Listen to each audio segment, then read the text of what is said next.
Bom dia.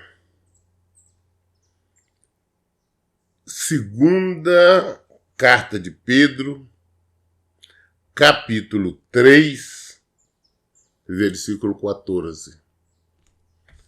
Segunda carta de Pedro, capítulo 3, versículo 14. Por isso, amados irmãos, enquanto aguardai estes eventos, esforçai-vos para que sejais encontrados por ele, em plena paz, sem mácula e livre de culpas diante dele. Enquanto nós estamos aguardamos a volta de Cristo, então, enquanto aguardamos a promessa do Senhor, nós temos que esforçar, dedicar-nos a viver no Evangelho, a praticar a palavra de Deus, para que quando Ele voltar, nós estejamos preparados. Sabemos que está próximo a sua vinda, mas não sabemos exatamente quando se dará. Uma vez que nem ele mesmo sabia, como ele disse somente ao Pai. Ninguém sabe, nem ele, nem os anjos, nem nenhum ser humano. Essas invencionices, idiotices que andam espalhando por aí, dizendo, não, Cristo vai voltar agora, amanhã vai acontecer isso, é dia X, diz dia aquilo, é antibíblico, não é verdade, nós temos visto ao longo dos anos aí, ao longo dos séculos, né? Nós vimos várias pessoas que se levantaram dizendo-se alguma coisa e marcaram uma data, reuniram várias pessoas, não, Cristo vai voltar dia X, vai acabar, e vão todos para determinado lugar. Já teve várias situações onde as pessoas, crendo naquilo, gastaram tudo que tinha, fizeram uma série de dívidas, falaram, vou morrer mesmo, Jesus está voltando, e passou o dia e nada aconteceu. Aí tiveram que deparar com a realidade, né? Então ninguém sabe, mas nós temos que nos proceder como? Como Jesus nos alertou, falou que o dia do Senhor vai ser como um ladrão. Você não sabe quando um ladrão vai entrar na sua casa. Soubesse, você já estava pronto, aguardando, preparado para esperar.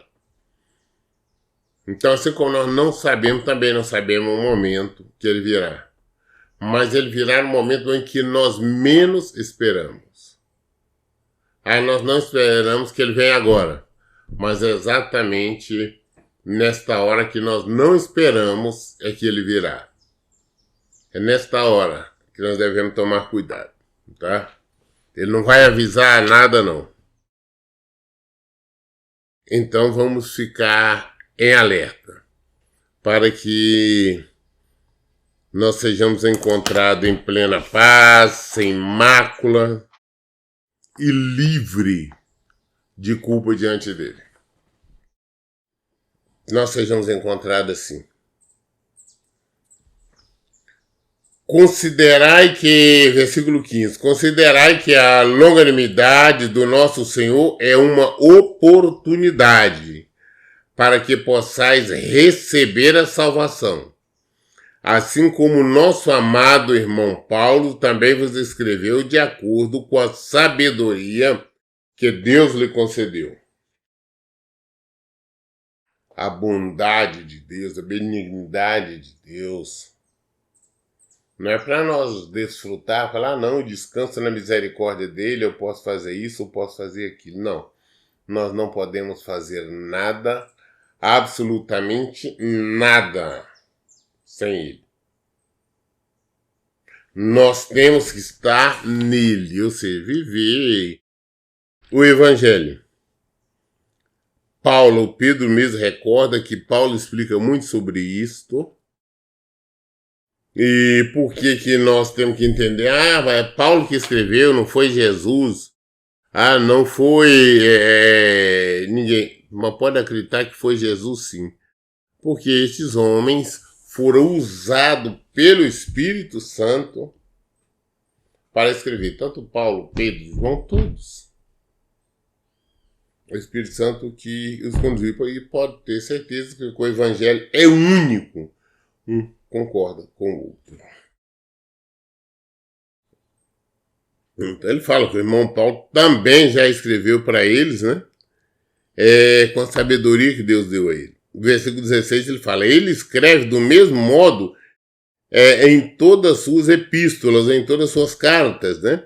Discorrendo nelas sobre esses assuntos, nas quais existem trechos difíceis de entender, os quais são distorcidos pelos ignorantes insensatos, como fazem também com as demais escrituras para da própria destruição deles. Então o que ele estava falando? Falou, Paulo escreve, esclarece muito sobre isso. Tem alguns trechos que são mais difíceis de entender. Eu vejo pessoas falando, pastor, eu tenho dificuldade para entender a Bíblia. Não é agora, não é só você, não. Várias pessoas tiveram e ainda têm, como o próprio Pedro faz questão de lembrar. Que em todas as cartas dele, Paulo discorre, explica, fala, né, sobre este assunto de salvação. Que, na verdade, que tem que ser o que predomina a nossa mente, a nossa vida. O Paulo fala muito sobre isso. Ele fala assim, inclusive, existe trechos difíceis de entender. Como é mais difícil de entender, o que acontece com as pessoas? Os ignorantes, eles distorcem, tá? Distorcem a palavra de Deus. Nós vemos isso muito.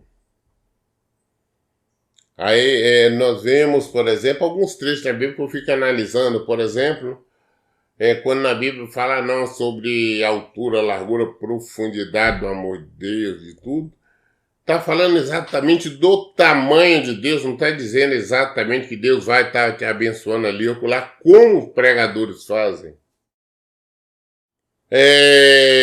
Também assim, quando você está falando sobre, não, que vai ter uma medida recalcada, sacudida, não, é que Deus vai lhe dar 10.000 vezes mais, que é muita coisa, a medida. Não é isso. Então eles distorcem a palavra de Deus.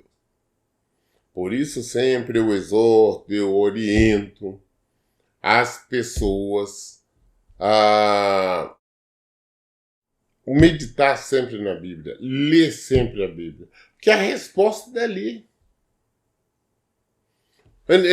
Nem sempre você consegue ficar plenamente satisfeita com a explicação do pregador.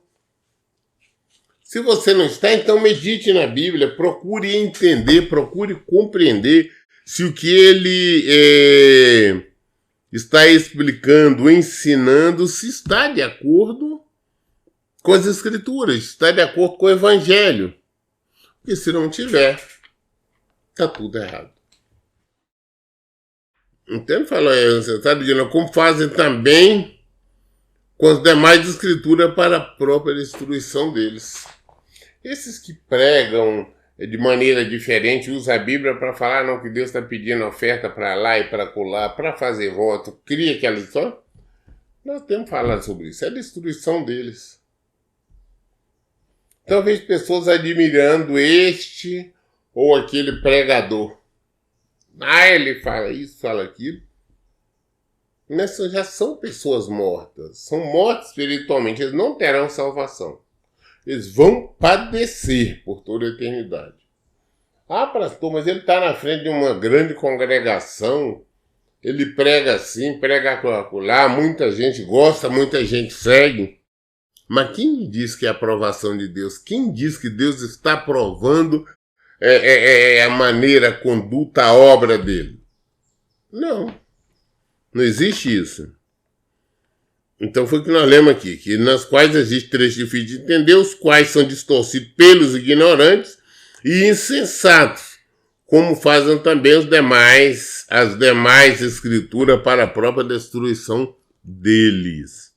Versículo 17. Sendo assim, amados, estando bem informados, guardai-vos para que não sejais conduzidos pelo erro e sedução dos que não têm princípios morais, vindo a perder a vossa segurança e cair. Eu alerto constantemente as pessoas para abrir os olhos, onde estão indo, onde estão frequentando. Eu vou nessa ou naquela congregação, lá vive o Evangelho, lá se ensina o Evangelho, é praticado o Evangelho de Jesus Cristo. Se não for, você está errado. Nós temos que estar no meio de pessoas que têm a preocupação de ensinar e viver o Evangelho. Agora, se você vai num local aí, onde só fala em bênção, você vai em lugar aí que diz que tem mulher que são pastora, que não é bíblico. Que tem comércio, eles vendem algumas coisas lá, mas é para obra, é para isso, é para aquilo. Não tem, está errado. Jesus não permite isso. Eles fazem umas campanhas, uns pedidos de oferta. Não, Jesus não aceita isto. Pastor, eu posso estar no lugar desse? Claro que não. Se eu estou na escuridão, eu concordo com a escuridão. Se eu estou no meio do erro, eu concordo com o erro. Então, onde que eu tenho que estar? Na luz. Estou concordando com a luz. Quem é a luz? É Jesus Cristo. Eu tenho que estar concordando com o quê? Com a santidade, para viver em santidade. Porque eu concordo com ela. Sendo assim, amados, bem informados, guardai-vos para que não sejais conduzidos pelo erro e sedução dos que não têm princípios morais, vindo a perder a vossa segurança e cair. Muita gente fala, não, pastor, eu vou naquela igreja porque não tem outra, não tem... Presta atenção onde você está, hein? Então você vai cair. Versículo 18. Antes, crescei na graça e no conhecimento do nosso Senhor e Salvador Jesus Cristo. A Ele seja glória, agora e no dia eterno. Amém. Vocês temos que crescer em Cristo, crescer no Evangelho, viver o Evangelho, porque é Ele que nos salva. A nossa salvação vem dele. Ok?